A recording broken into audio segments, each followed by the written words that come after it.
I can. Come here and sit here. Oh no, it's okay. Yeah. So, how do you find India? Yeah, this is mine. You're welcome. Like I any dairy product, no milk. In my country, where every meal they have is literally a dead animal. What do you feel, Nico? Banana. Hi everyone. Today I'm going to meet a vegan who has come to India all the way from Norway. His name is Nico. Alright, so I'm going to find Nico. He's somewhere in the vicinity. So we found Nico. What's up? Do you like dosa?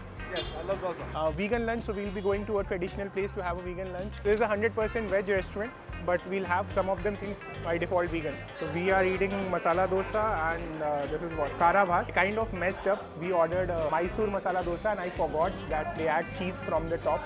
So we got that cancelled and we have asked him to prepare masala dosa. So how was the food? The food was amazing. I had so many issues here ordering food Yeah. in India, and so I go to like a place, a restaurant, and I say, please don't add ghee, don't add butter, don't add any dairy product, don't add milk, Yeah. don't add cheese. Yeah. And they come with the food and like they have something in it, and I'm like, where's this? And they're like, this is curd. And I'm like, I told you, any dairy product, no milk. If one country has the potential to become the first vegan country in the world, even though you have such a big population, I think India is one of those countries where you can actually see that it can become a vegan country much more easily than any other country. Yes. Yeah. Even I believe so. I found it much easier to speak to people here rather than in my country. Why so?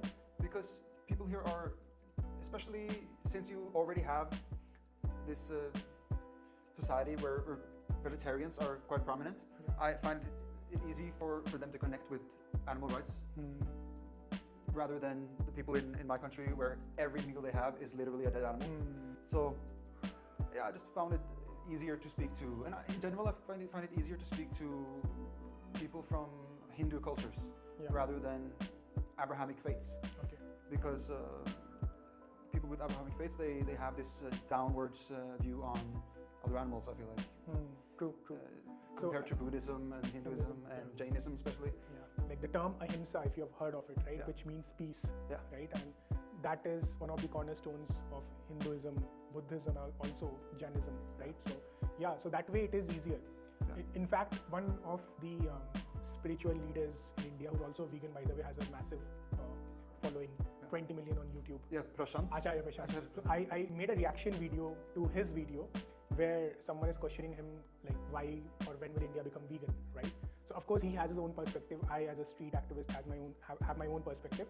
But he said something very interesting, that the forces that made India vegetarian, the same forces will make India vegan as well. The problem is the dairy. Yeah. Have you faced that problem? Yes, I have.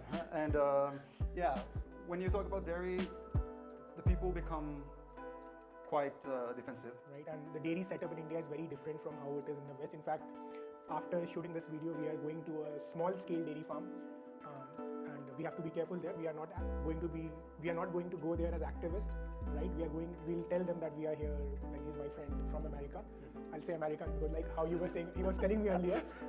you can tell that. Like, what's your experience of telling people that when you say you're from Norway? Oh yeah. When I say I'm from Norway, people say, okay, I understand, but what country are you from? Yeah. And, so yeah, we can stick with America, I guess. Yeah, so I'll tell them that he's my friend from America. Probably his cousin has a dairy business there. He just wants to observe how it works in India. So we have to camouflage and not make them feel attacked, right? So we'll just go, we'll visit, talk to them, act like tourists. So we got food, so we are going to give this to the dairy animals. And hopefully the dairy farmers will think of us as some sort of tourist. Watch your steps. Yeah. Oh. What do you feel, Nico? Banana. No, what do you feel? Yeah, I feel not so good about this, you know. It's We are in a small-scale dairy farm, and this is how it operates. Look at our udders. Oh, this is bad. Eating the banana while it's peas. Yeah, and you can see that they are taking dump and pissing at the same location. They are not healthy also, right? Yeah. This is what they eat. Look at how like the rope is inside the nose. Yeah. That is to control them. They look like they're in so much pain. This is the reality. Imagine if this is your whole life, your whole existence is just being tied up denied freedom. If you think about the ratio, we have 1, 2, 3, 4 adults and 3 kids. And all the 4 adults are in their milking stage. Some of them are also pregnant. For example, this one, she is already in the milking phase, and at the same time, she is pregnant also. The question is, why don't they have, at the very least, they should have 4 baby calves, right? Yeah. What about the babies from the last pregnancy? So there is another dairy farm there. We'll go and that person is milking. I know you don't feel so good right now. Yeah. But would request you to fake the smile. Yeah.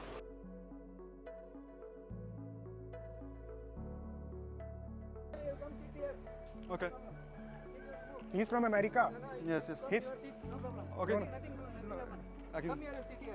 Oh no, it's okay. Yeah.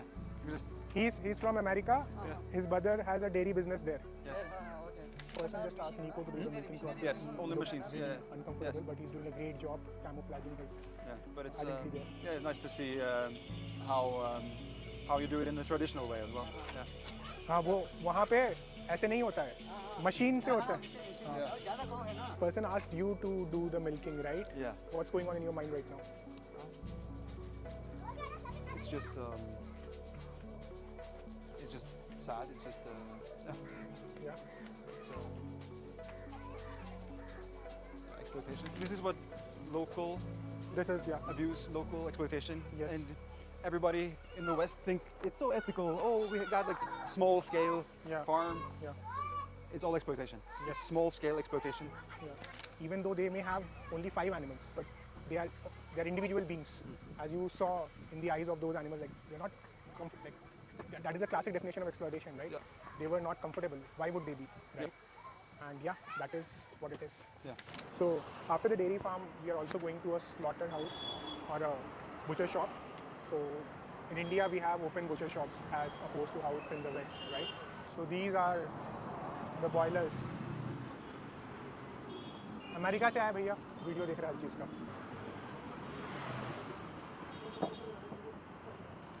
So Nico visited a dairy farm and then also a butcher shop, right? And you saw like how we have open butcher shops in India. It's not very common in the West, right? Yeah, not at all. Like, And how was the experience like here? Like what's going on in your mind after seeing that? I mean, it was just suffering. Those birds were just suffering. Those cows were just suffering. Goats as well. And I noticed that both these places had young children. Yes. Like Either working or even like they were probably from the same family. yeah, Yeah? yeah. The children are brought up seeing this as normal. Yeah. The exploitation is normalized. This is life for them. This is what life is supposed to be like. Cows are here for us to milk. Chickens are here for us to put in cages and pay to be slaughtered whenever we feel like it. And you can't really blame those children because that's the way they are. That's their world. That's how the world is supposed to be like for them. And in the same way, you can't really blame the child of a Nazi for having those Nazi views because that's the reality for them. It's normalized for them to view other humans as lesser than themselves because we put these certain people in these concentration camps. That's how it's supposed to be. And yeah, so it's all about just it's just so everything is so normalized. Yep. So exploitation is normalized, abuse is normalized. And you made a point about how if slaughterhouses, you disagree with Paul McCartney's statement that if slaughterhouses had glass walls, everyone would be a vegetarian or vegan. So yeah, I disagree with because of what you saw today, right? We have open butcher shops. It's happening right in front of us. So the statement is that if slaughterhouses had glass walls, everyone would go vegetarian or vegan. That is based on the assumption that if people see it, people will connect with the victim and hence they will not participate in rights violation of those animals, right? But what we miss out is that people get desensitized, right? I was telling you this, right? I come from a family where consumption of animal flesh is celebrated, right? So I visited such a butcher shop when I was as young as 10 years old. Did I feel bad? I think so from whatever memory I have. First time, I definitely felt bad. Second time, probably I did. Third time, little less. And as I kept on visiting the place, I was desensitized to it. When I was 13 or 14 years old, I used to go to these butcher shops without the supervision of my parents, right? So like you saw those children who were brought up in that environment. Likewise, me as a consumer was also normalized. I was seeing them just as commodity. For me, there was no difference between buying these birds from these butcher shops versus buying a pack of chips from a superstore, right? So that is how it is. So people get desensitized, and that's why I say that we have to focus on active education. Like if I stand there with a video of a slaughterhouse, and some people will get disturbed for sure, but not everyone. People will get desensitized, right? Active education is when I talk to people and try to make them think from the victim's perspective and use that video as a tool, right? That is why these documentaries are so effective. We use them as a tool. They are not just showing facts, they are giving you the narrative. We will be going to activism outside the Chinnaswamy Stadium, where there's the India versus Australia match. Lots of people, and it's a cricket match. Cricket is the most popular sports in India. I still don't understand cricket fully. Yeah, that's okay. Tomorrow we'll say that you are from Australia. Like it's India versus Australia match, so we'll. Oh, I don't think we should say that because if Australia win, yeah, and I'm from Australia, people are going to beat me up, right? But no, they won't beat you up. But Australia just won the World Cup, and people are pretty upset at Australia. If Australia wins and people come to beat you up, we'll try our best to protect you. Okay, thank you, I appreciate that. And once we are successful in protecting you, then we'll say, see, vegans are physically strong. Yeah, right.